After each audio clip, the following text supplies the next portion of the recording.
Good evening, ladies and gentlemen. Today, let's deviate a little bit and talk about the cost of marriage in certain tribes in Africa. Case study: Nigeria, to be precise, especially when it comes to or pertains to the men. Because if you look around the culturally and critically, you see that most men are not getting married, especially from the tribe where I come from. What is the reason? The basic reasons is just that the man is not financially buoyant enough to execute the traditional marriage rites in his place. So, what does he do? He decides to stay and, of course, make money. This is because the cost of carrying out a traditional marriage rite in our side is quite on the high side. And in most cases, all the expenses comes from the man.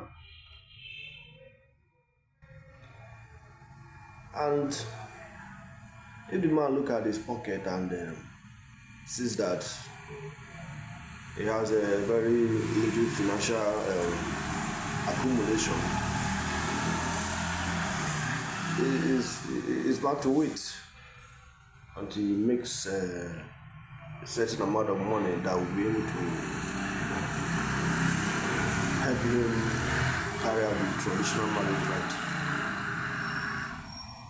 Because in this case, he has little or no assistance from the spouse's family. Even if the spouse and the family has money to contribute, they withhold the money. They will not want to contribute. And at the end of the day, if the man goes ahead and does everything, all the expenses will be on the man. The expenses ranges from buying all the food items that people will consume on that traditional marriage day, buying all the clothes, traditional marriage attire for himself and for his spouse, even to the parents of the spouse, which include if the mother is still alive and the father is still alive. The man has to buy the clothes for his future father-in-law and mother-in-law.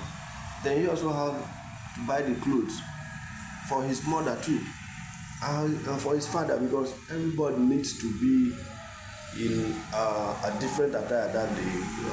In most cases, the attire need to be viewed as expensive. People need to see that the clothes all the parents will wear on that day are on the expensive side.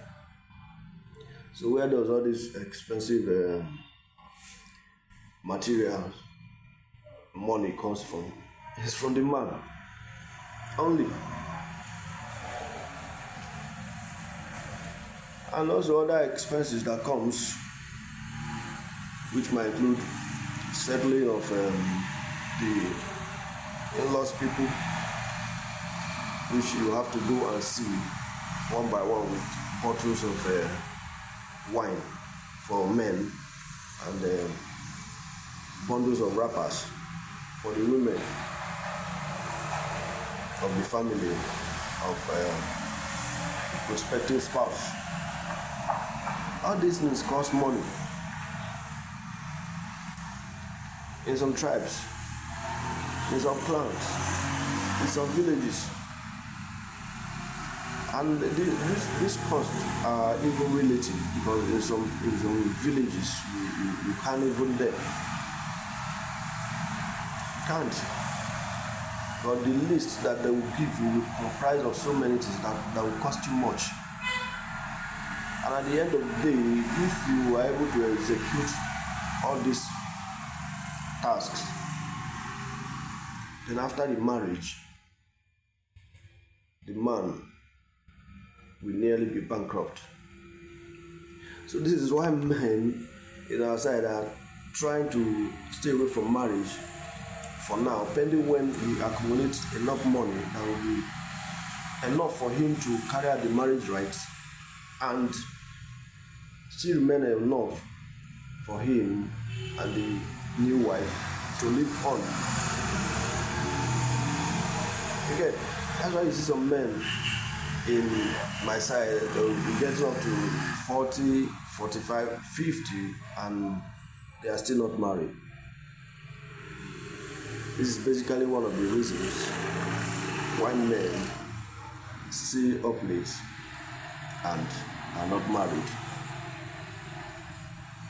You understand? Which is basically not their fault, but the fault of the traditional people.